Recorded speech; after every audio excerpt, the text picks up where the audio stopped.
the recording. And then Nicole, I'll just ask you to kick things off. All right.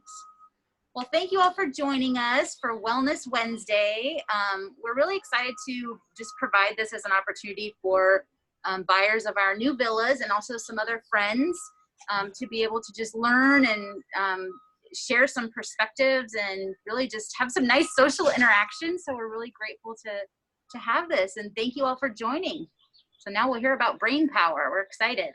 All right. And Theresa, go to the next slide. I'm going to briefly introduce you, and then you can tell us a little bit more about yourself. So I had the pleasure of meeting Theresa Marchuk in conjunction with work she was doing over at Stanford University.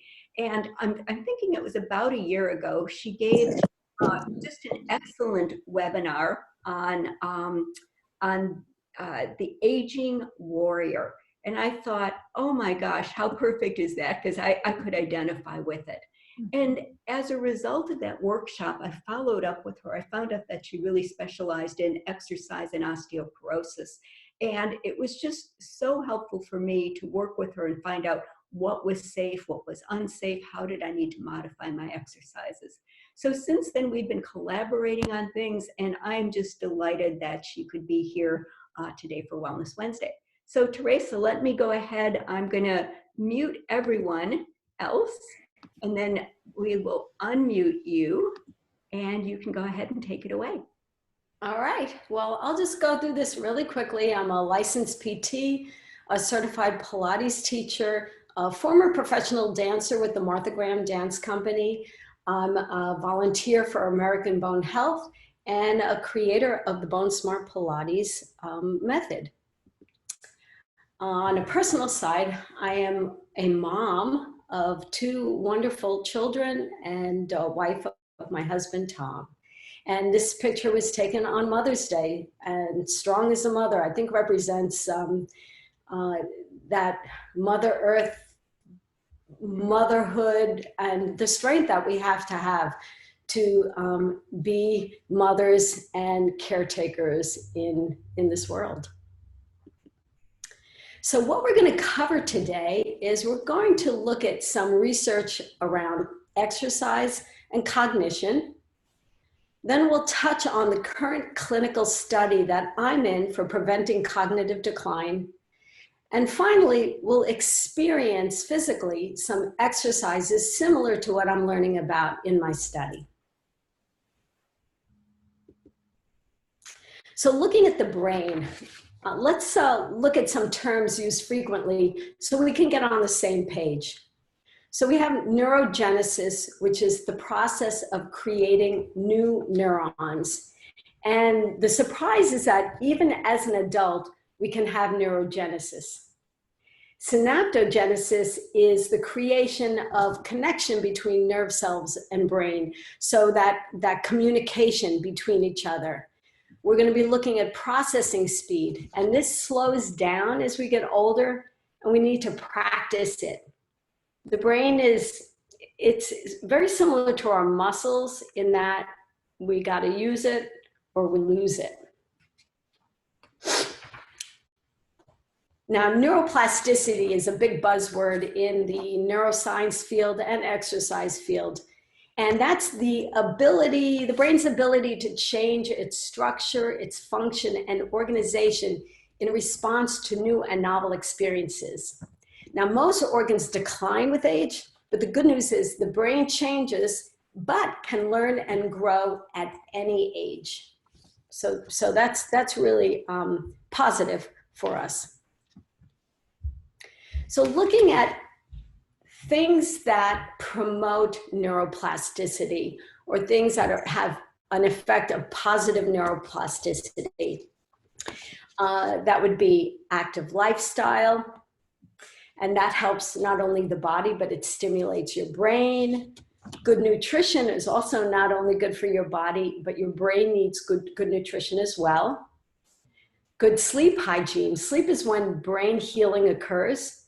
So I know for myself, if I haven't slept well, I know my brain isn't working at top notch. I make mistakes. I forget things. I don't think clearly. So sleep is a really big component, and you'll see that when I talk about my study. Good health affects everything, including the brain, and physical exercise through various channels helps the brain as well.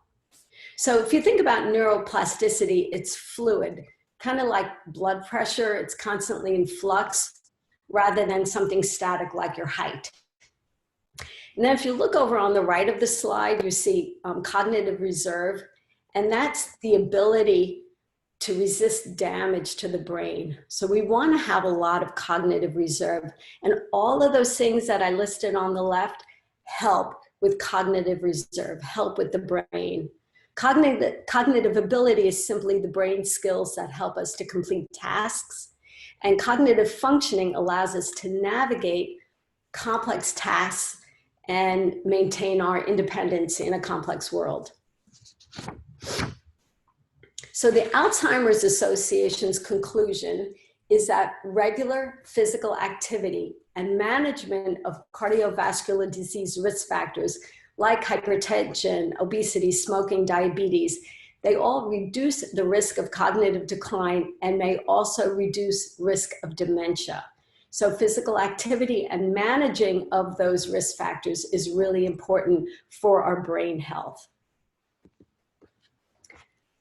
Looking at the study, all the studies that they've done in terms of brain and cognition, I would say aerobic exercise is the area that's been most studied. And, they look at rats and mice running on a wheel in a cage, and they found that a more moderate aerobic pace was the ideal pace to prevent cognitive decline. However, more research is needed. And I think perhaps aerobic exercise was more studied because it's more easily measurable.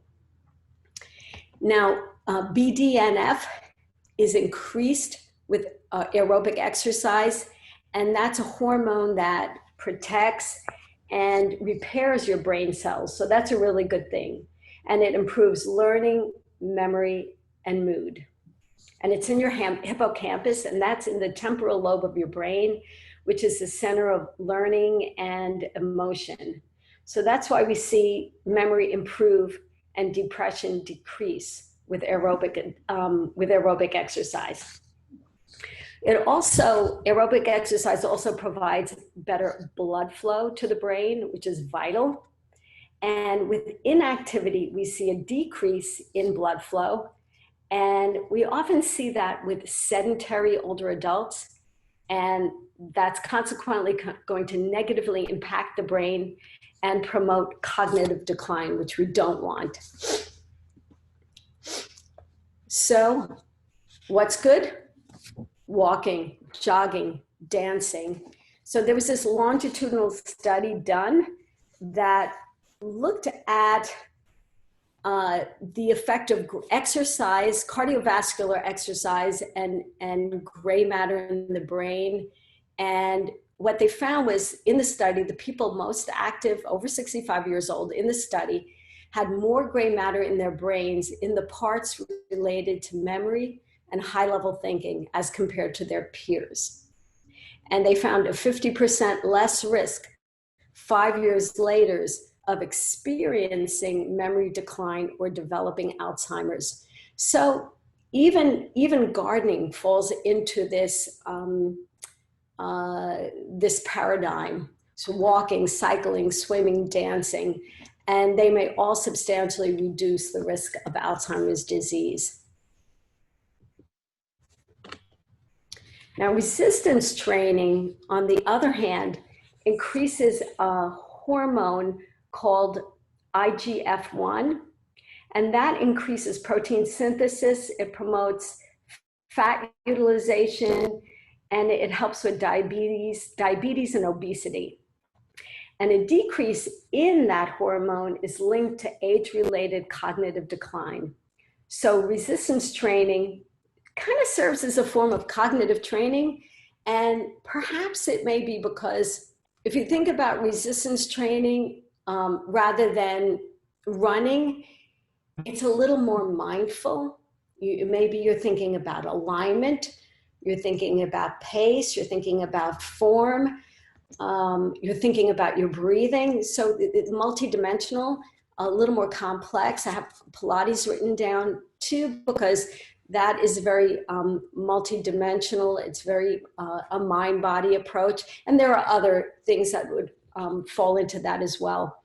But they also found that resistance training demonstrates improvement in executive functioning and processing speed. And that was done through a study by Chang Ling et al. In 2015. And what they did was they looked at 48 healthy men over 1 year, and it showed a link between resistance training and cognition, possibly mediated by that IGF-1 hormone.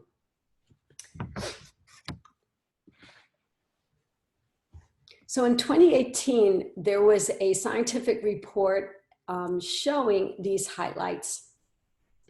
There was a strong evidence for transient benefits in cognition from moderate to vigorous physical activity for older adults. So meaning short-lived benefits, but strong evidence with this meta-analysis.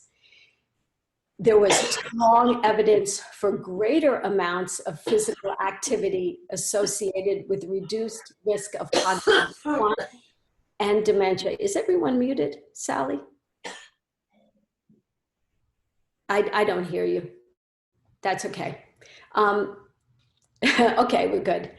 Greater amounts of physical activity associated with reduced risk. Now, the meta-analysis was of 10 prospective studies with over 20,000 people. And they found that a greater amount of physical activity was associated with a 40% reduced risk of developing Alzheimer's. So I think that's really encouraging and underscores the power of movement and exercise. So I found this really interesting. There was a consensus statement in 2014 stating that claims promoting brain games are frequently exaggerated and at times misleading. And there's conflicting data on whether just using brain games alone can enhance broad cognitive abilities and enable one to navigate a complex life. So it's not to say that brain games, crossword puzzles aren't good. You know, if you enjoy them, continue to do them. But the data is not backing that alone will help the brain. So, well, let's talk a little bit about the current clinical study I'm in. And I'll tell you about this research I've shared with you and how it's reflected in that study that I'm in now.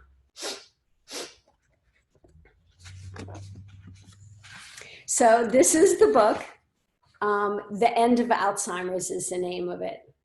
And the first program to prevent and reverse cognitive decline.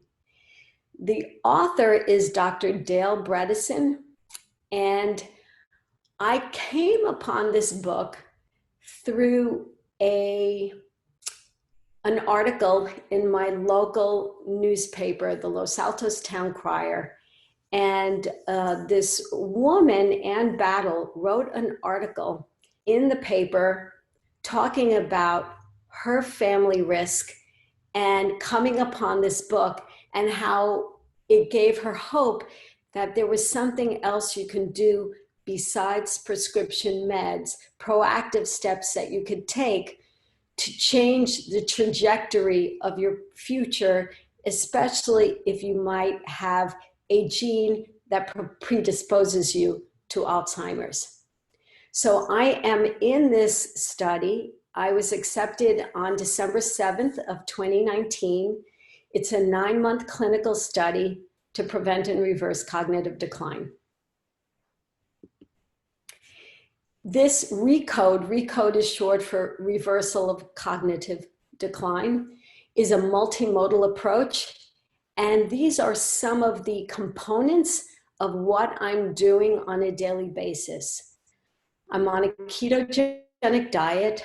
I'm gluten-free, casein-free, grain-free. I do online brain training with a program called brainhq.com. I get a lot of nutrition coaching. I have a nutritionist that works with me. We are advised to get as much quantity and quality of sleep as we can. They're wanting us to get 8 hours. I struggle with that. My quality is definitely much better. My sleep in general is much better than before I started the program, but I'm still working on quantity. We do mindfulness training. I do this program called Heart Math, and it's an online program, and I have a little electrode that I attach to my ear, and it measures some rhythm with the heart. I'm not exactly sure, but it shows me my coherence, my brain coherence, my lucidity of thought. And what I do is I look at a mandala that is expanding and contracting. It's a rainbow mandala, and you inhale as it expands and you exhale it as it contracts. And it will show me a color associated with my coherence. Green is really good, and that's what you're trying to strive for. Blue is, and red is you're in trouble. Your brain is off somewhere else. And so I do that daily as well. Intermittent fasting, I fast for anywhere from 12 to 16 hours a day. And that may sound a little draconian, but it's not really that bad, because if you stop eating, say, after dinner at 7, you're not supposed to eat again until you go to bed. So have that gap of at least 3 hours. And then if I eat, at 7 a.m. for breakfast the following morning, that's 12 hours already. So it's doable. However, I will say that with COVID-19, our doctor has actually asked us to scale that back and go down to more like 10 hours, just to be safe. And exercise, and you see that in red because that is the focus for today. I also have a personal coach that I work with. So I wanted to show you what my exercise program looks like on this program.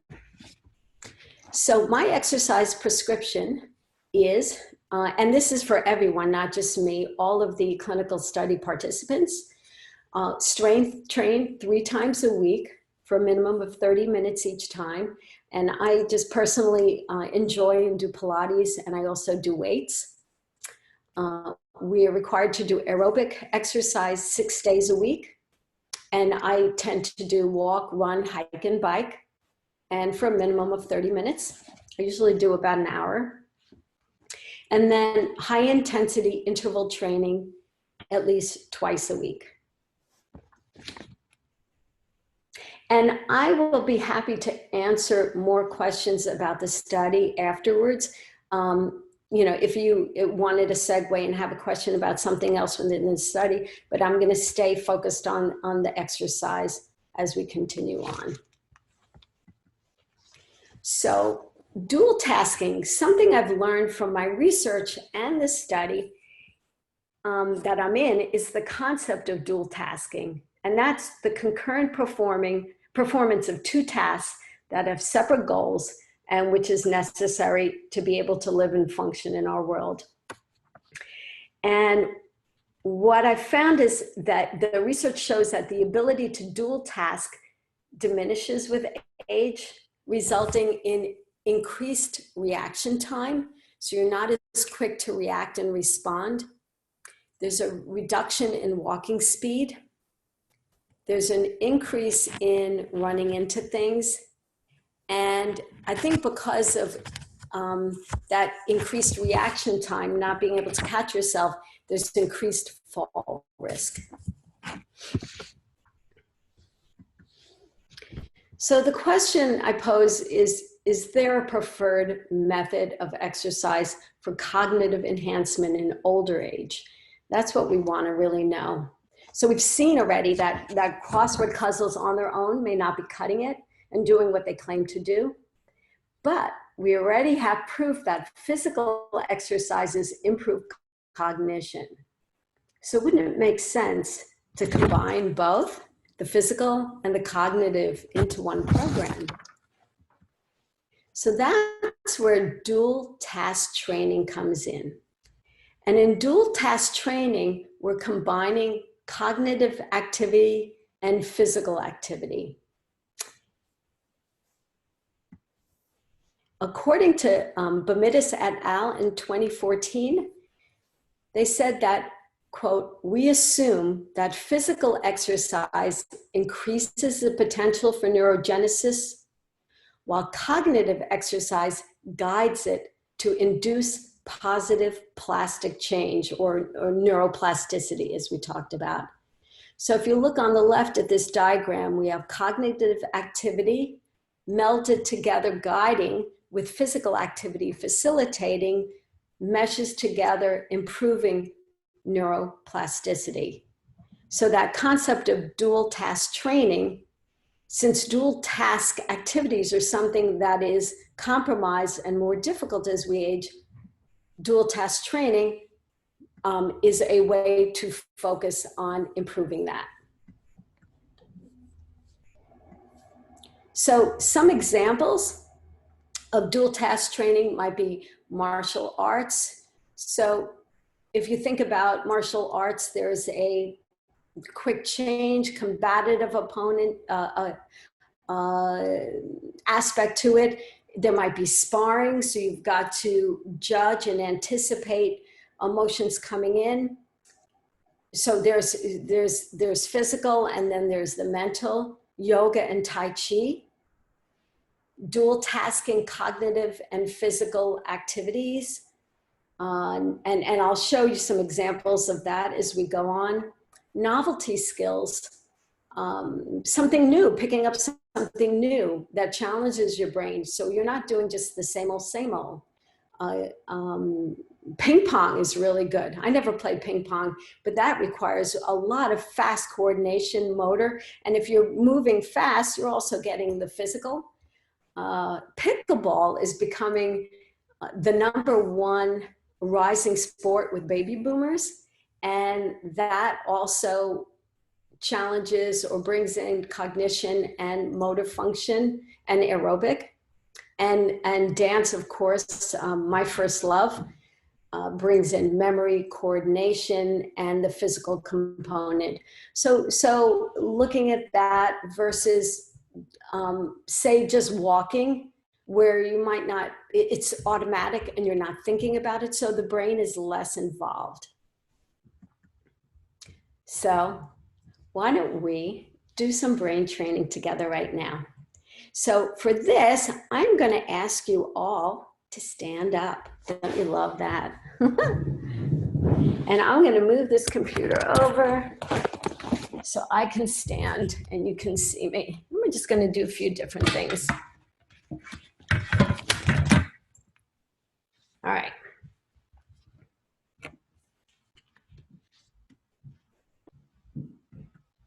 So first thing I'm going to have you do is you are going to spell your name in cursive in the air with your dominant hand. So your first name, ready and go.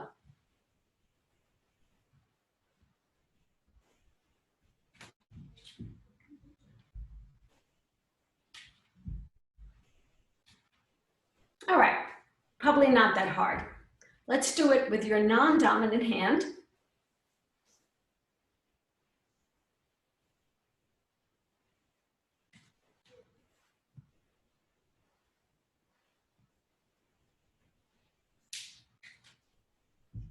Perhaps a little more challenging, maybe still doable, not frustrating, right? Thumbs up. Let me see you. Okay, now try it Spelling your name backwards with your dominant hand. Go.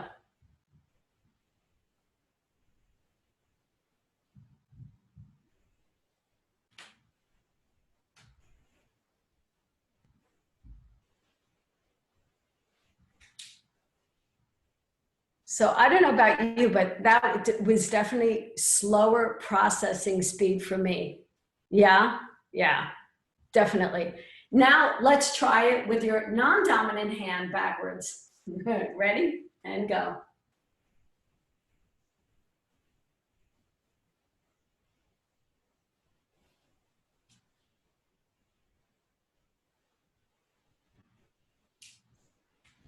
And still, maybe even a little harder.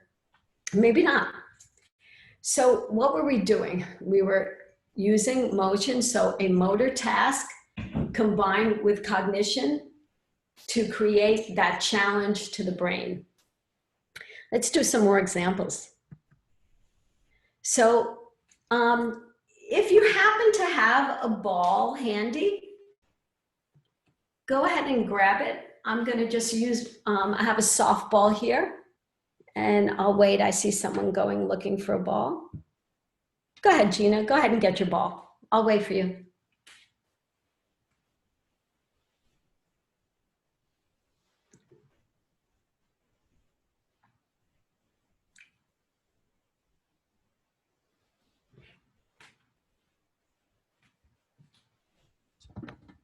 Okay, yay, you got the same ball. So I want you to stand opposite a surface that you can toss and catch it from. So just test that for a moment. You're standing and tossing and catching, okay? Now you're going to stand on one leg. So we're gonna work on balance and go.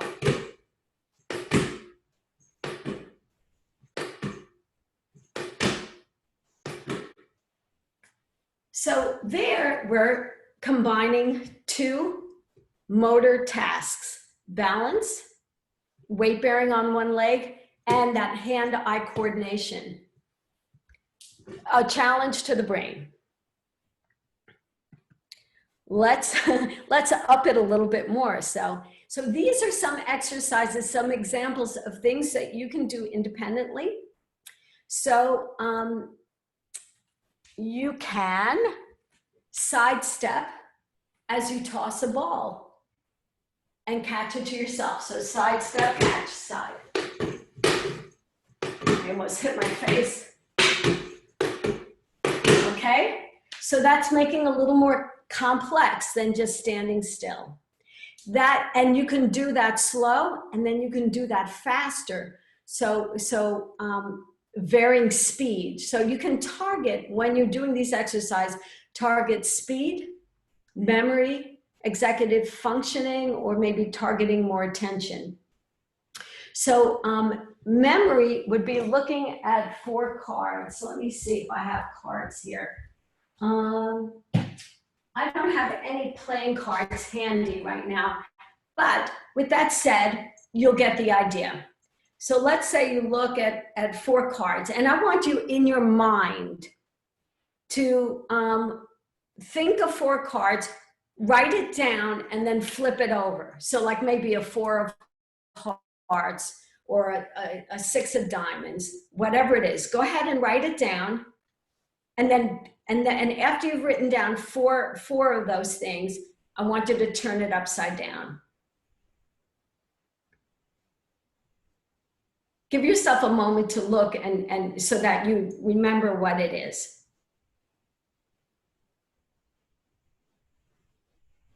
Okay, now with your ball in hand, and if you don't have a ball, you can just pretend, because you can do it on your own later. You'll have this and be able to review. You're gonna sidestep, and I'm gonna ask you to say the alphabet twice through as you sidestep back and forth, throwing and catching the ball. Ready? Begin. A, B, C, D, E, F, G, H, I, J, K, L, M, N, O, S. You're watching, you're catching the ball. W,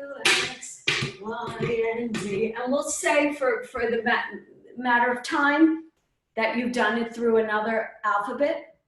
And then you test yourself. What were the 4 cards? And it's going to be easier now than just doing one go through of the alphabet rather than 2. So you don't have to say whether you got it right or wrong. That this is just for your own personal information, but it's a way of targeting memory while doing physical activities. Okay. Next one is executive functioning. So that could be tossing and catching a ball as you count backwards from 100 by 3s. So we'll just start it, and I want you to practice that, and just, you can say it out loud, no one can hear you. I'm not going to say it out loud because I'm going to screw up. And let's go. And you're balancing on one leg, or you're sidestepping. You can take your pick. Although if you were balancing on one leg, I would, somewhere around the halfway point, I would shift to the other leg. I think it's harder when you shift side to side. You could take 2 steps to one side, 2 steps to the other side, and be consistent with that. Yes, or throw it up in the air. Exactly, exactly. Good. Although let me tell you, it's harder throwing it and catching it against something. Okay, so you got the idea. So that is tapping into more your executive functioning, your higher level brain processes with the counting and the movement. And then attention. So this is something, I don't know about you, but for me, if my mom or sister calls me and I happen to be in the supermarket, I am wandering aimlessly through the aisles as I'm talking because I cannot focus on what I'm looking for. And I realize after 5 minutes on the phone, I've gotten nothing in my cart. So focusing on attention and movement. So sidestepping and and catching a ball while you're carrying on a conversation with a friend, a family member, and a lucid back and forth conversation that makes sense is a good way to interweave attention and movement to stimulate neuroplasticity. Standing clocking and different variations of standing clocking are one of my favorite exercises that I do with my clients. And what I'm going to ask you to do, and you don't need any props for this, I want you to imagine an analog clock. So just an old-fashioned clock with all the numbers interspersed around the circle. And I want you to put it on the floor so it's facing up, and I want you to step into the middle of the clock. So go ahead and step in the middle. So you're in the middle of your clock. That means point. I want you to point for me. Where is 12 o'clock? Yes, right in front of you, down on the floor. Where is 3 o'clock? Exactly, that way, for you. For me, it's going to be here. And 6 is behind you and 9 is the other side. Exactly. So now you have your orientation. Okay? So I'm going to give you some different motor tasks with that spatial awareness. Okay? So let's tap. You're going to stand on one leg and you're going to tap one leg to 2 o'clock, to your 2 o'clock. So don't be confused with me. Do not mirror me because my clock is different from yours. Come back. Go to 3 o'clock. Good. And come up. Go to 8 o'clock. Perhaps you want to switch legs because it makes more sense. Yeah? Go to 9 o'clock. So that's going to be this way for you, this way for me. And in. Good. So you can vary speed with that. And for this, you would need to have someone telling you the times, like 2, you go and you come back. 4, so I'm going to speed it up now. Ready? And 5, 10, 9, 12.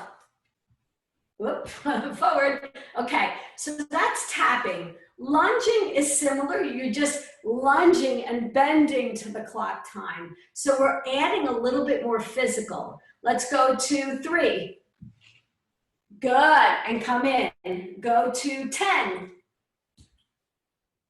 And come back. Good. So that gives you an idea. You can make it even more challenging by, after the lunge, come up to an airborne balance and right yourself there. So let's try that. Let's go to 9 and balance up. Whoa, and it's going to be messy, and that's okay because you're working on your writing reflexes. Yeah?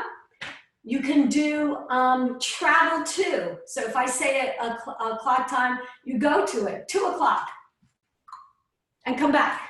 5 o'clock and back. 9 o'clock. Good, you're all going opposite me. That's awesome. So you can vary speed. You can do even number, odd numbers. I won't do it right now for the sake of time, but I could say to you, for instance, I want you to lunge, if I call out an even number, and travel 2 on an odd number. So then that is layering more complex spatial and getting you more into executive functioning. I could turn it into math, and that will definitely be executive functioning. So if I say 3 plus 4, lunge, where is that? That's going to be 7. So you got to go, right? So you're processing and then traveling. 5 plus 3. And back. So just some fun things. You know, you're really only limited by your imagination in terms of the things you can do. Something to consider is remember that the brain is stimulated by sound and vision, auditory and visual input.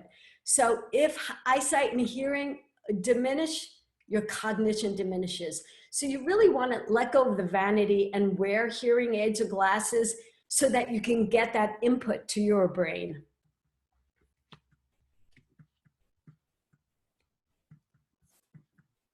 So in summary, for better cognition, you want to have aerobic and resistance exercises because we know that that helps, the research shows, and you want to incorporate dual task activities for greater cognitive gains. So according to Dr. Raji, who was one of the scientists in that longitudinal study about gray matter and aerobic exercise, if you want to live a long time, but also keep our memories and our basic selves intact, keep moving. So that concludes my portion of the webinar. Yay! And I ask you, I want to open it up to questions now. So what I think I'm going to do is, first of all, Theresa, thank you. And thanks for getting us up and moving. Oh, good. I'm going to keep people on mute because there's so many. We've got 56 folks on the phone. But I'm going to encourage you just to use the chat to type in questions. And we've already had one question come in. So let me go into that. And the rest of you, feel free to just type in the chat. I'm watching our time, so at 1:45, I'll let you know if you need to drop off, but we can go a few minutes extra. So Theresa, the first question that came up was, what do you do for your high intensity training exercise? Sure. So for high intensity training, I do a combination of running, sprinting sometimes, but I also teach a high intensity class, a HIIT class on Friday afternoons. And for that, what I do is I will pick, like this past Friday, I picked 3 different movements, and for each sequence of high intensity. So what we do is 30 seconds of a high intensity and 1 minute of just calm movement, maybe sidestepping to tone it down, and then 30 seconds. And for that, I did, let's see, what did I did? I did half jacks, which, pencil jacks rather, which was up, down, and then jumping up and down, open, close, up, down. So that was one variation. And there's so many different variations you could do. I did mountain climber, which is coming down on the floor.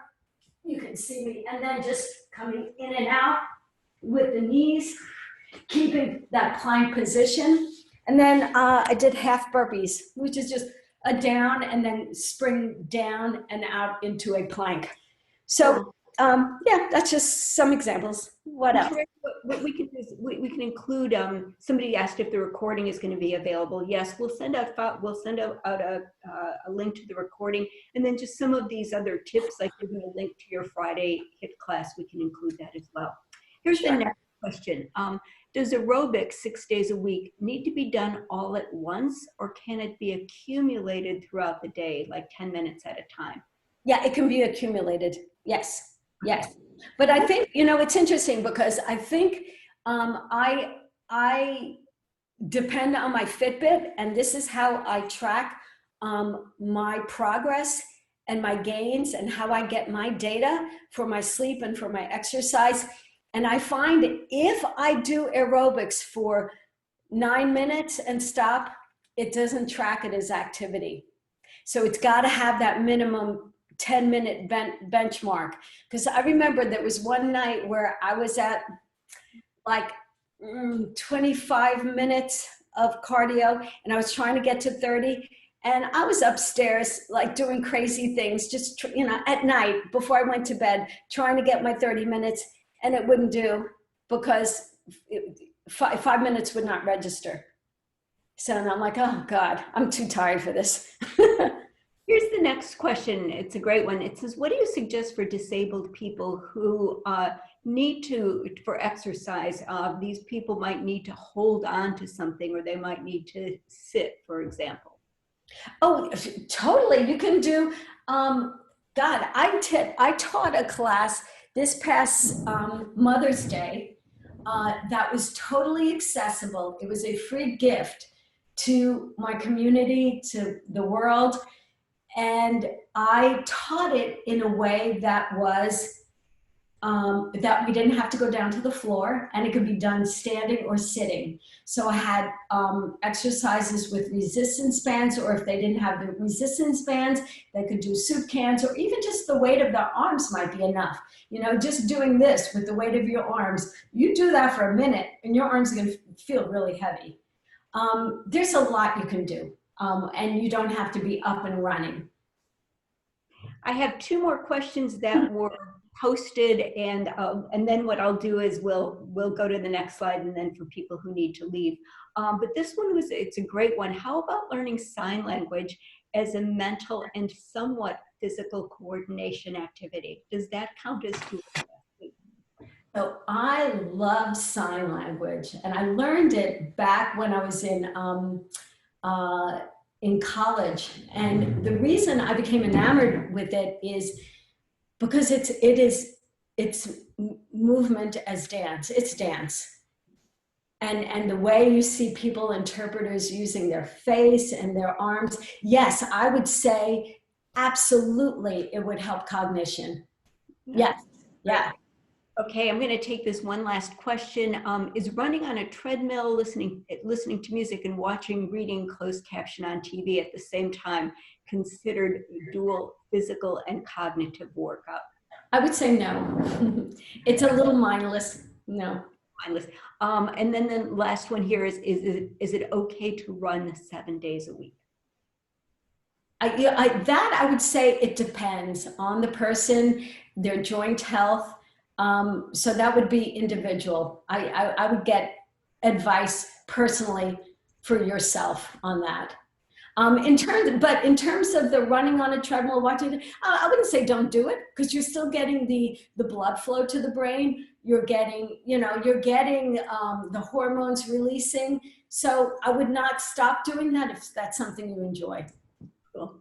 Theresa, would you go to the last slide for us? Yes. We can talk about what's coming up. Well, It was a great presentation. I'm thrilled to see so many people here, and we will send you the link. We have 2 more sessions. Next week, I will be the presenter, and I'm going to be talking about better aging at any age. It's the science of telomeres and the things that we can do to help us age better as measured at a cellular level. And then we're delighted that we were able to add a session on 5/27. You're in for a treat if you've never heard Esther Gokhale speak. She's kind of the goddess around posture, and she's going to talk about using posture to reverse the effects of aging. So as soon as we have the recording available, we'll send that out. We'll send out some helpful tips, also links to the upcoming sessions.